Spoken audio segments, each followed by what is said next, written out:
Good morning, brothers and sisters. It is 6:36 a.m. Central Standard Time on January 2nd, and we are starting off the new year with a bang, so to speak. We are here with an M1.113. Oh, nice. That's as high as it got from yesterday. All of our instruments have finally caught back up. It looks like we ended the day with a C flare, C2.32, and it looks like we're on the downward trend as those spots are going around the corner. And at Space Weather Live still, it shows like we're only looking at 2 sunspots that are currently Earth facing, so to speak, that could cause the most amount of damage. Although there's been a lot of activity going on up here, and it is exciting. And here we are looking still at spaceweatherlive.com. We are looking at 171 angstroms of light, and we can see all the activity going on. This was the coronal mass ejection that a lot of it did push out, but a lot of it got brought back to the surface of the sun as well. We can see these active regions as they go around the limb, the eastern limb, and we can also see the explosions happening just off of camera, kind of spitting off this away, which is quite nice to watch. We actually had a lot of activity. This thing is definitely not happy. But just wait until we actually take a look at it on LASCO and seeds. Oh yeah. Oh, did you guys see that little friend over here? Yeah. Don't really catch one on this thing very often, so when we do catch one, it's pretty nice to see. So you can see there's plenty. Look at that. That was a lot of activity and a lot of plasma that just shot off of that side. Uh-oh. You see them blocking it out? And this has been loaded for a little bit too. So, yep, fun stuff. And here we are at 193 angstroms of light. We'll actually be able to see more of the explosions for solar tsunamis, and we'll see them going across the surface of the sun just like that. Got it running at full speed. This is high cadence over the last 48 hours. So it actually runs at a pretty quick pace, about 48 seconds worth, but we can definitely see the pops and explosions, and you can see the effects on these lines here, these magnetic lines, if you will, where it's burning up really well. Look at that. Oh, that was beautiful. Lots of shock waves with that one. Well, wait till you see what goes on LASCO and seeds. Ooh. Did you see that bugger over there? Had another little friend come up and say hi. Ooh. I love it when they do the little black screen on it, like, oh, we have to put this here. Yeah, no, they don't. Now, it's not very often that this one is actually working, so it's really nice when it is working. We are looking at the difference of 193 angstrom. This is the difference between them, and this actually lets you see the magnetic lines a little more abruptly. You can also see more of the shock waves when we actually do have the flares, as you can see in the top right side. It's a bit different, but amazing. I'm not going to see any friends on this one. We just get a bunch of squares that come up. Look at that. Very nice. That is so nice to watch. Whoa, did you guys see that?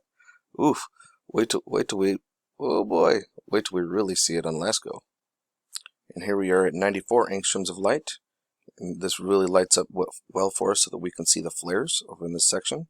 And we can also see the coronal mass ejection coming off this side. You see lots of movement going on in this one.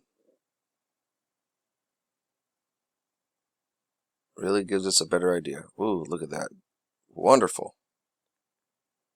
Now, most of this is not coming at us. Most of it is going away. However, we do have some incoming plasma.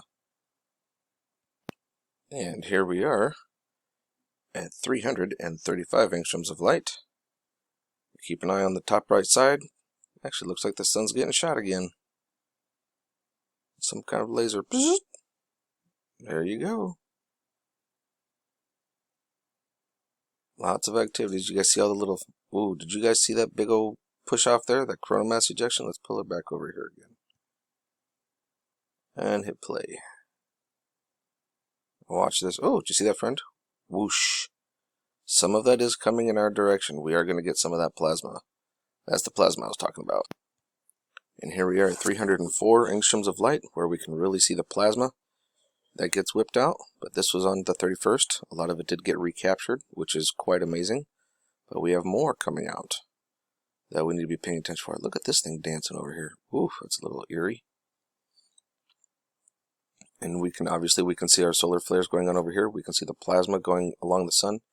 But over in this area is where she actually kind of pops and pushes it off, as we've seen in the other angstroms of light. And it should be coming out any second here. Oh, come on.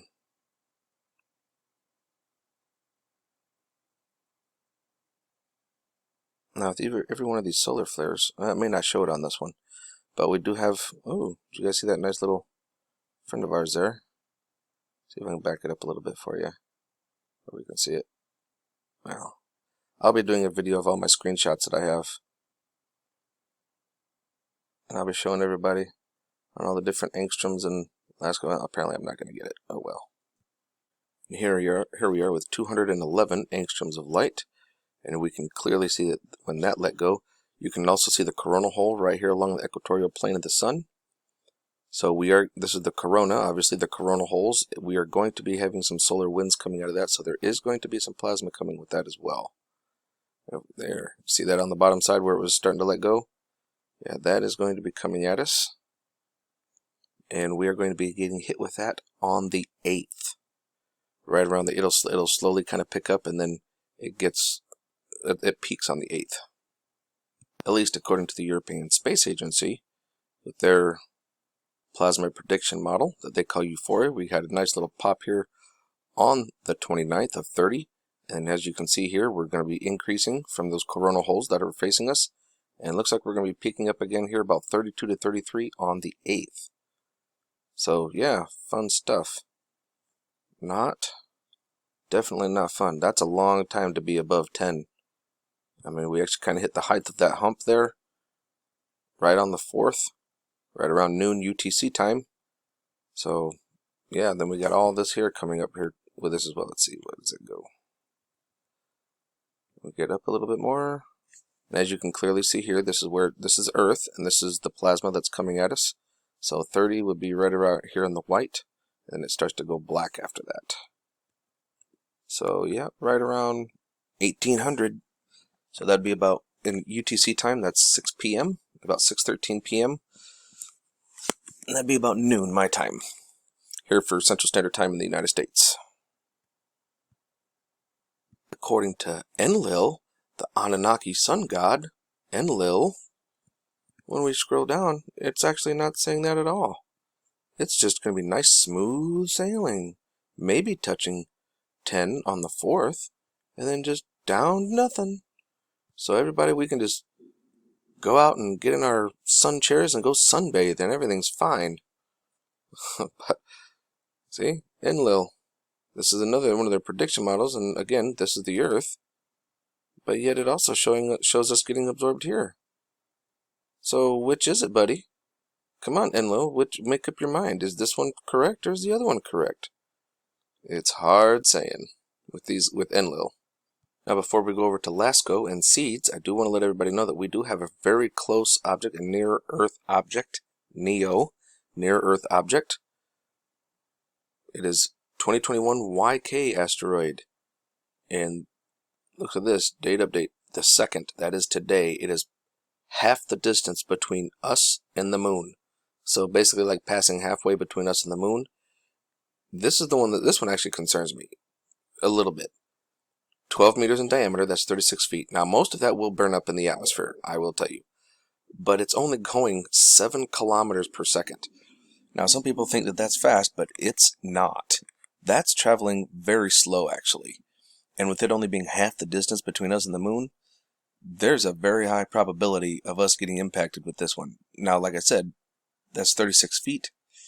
Most of that will burn up in the atmosphere. You might get a stone maybe the size of a baseball by the time it actually impacts the Earth. Maybe the size of your fist, depending on how solid the core is. Now, if it's a very solid core, there might be some left over, but not likely. I mean, because our atmosphere is very thick, and it's pretty dense, and it should burn up the majority of it. So this is the only one that I have any kind of concerns about. Everything else looks like it's going to be pretty decent. This one could cause concern because this can change. It's 4.6 lunar distance, 5.7 kilometers per second. However, this one's also quite small, so I wouldn't worry about this one either. I mean, obviously, these are the guys to worry about. Look at this, 1,732 meters. Oh my gosh. And it's, now granted, it's over five times the distance between us and the moon, so, and it's moving a lot faster, 19.6 kilometers per second. Much lower percentage of us having to worry about it. Obviously, you can see they do highlight here in orange. Darker orange, the ones that are closer to us, the ones that we need to be most concerned about.